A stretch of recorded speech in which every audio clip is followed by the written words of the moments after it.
Hello and welcome to this video. In this video, I'm going to introduce you to partitions. What are partitions? Partitions divide portions of data that you need to process or refresh frequently from data that can be processed less frequently.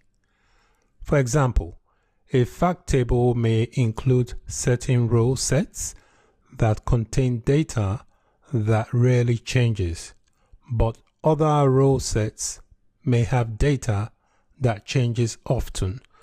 In that case, there is no need to process all of the data when only a portion of the data needs to be processed.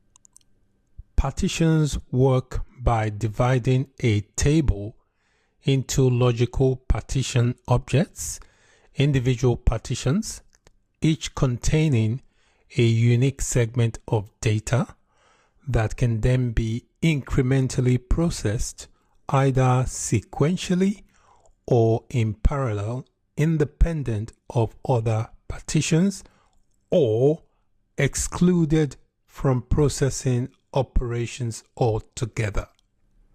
By default, every table you have inside your model has one partition, which includes all the table's columns and rows.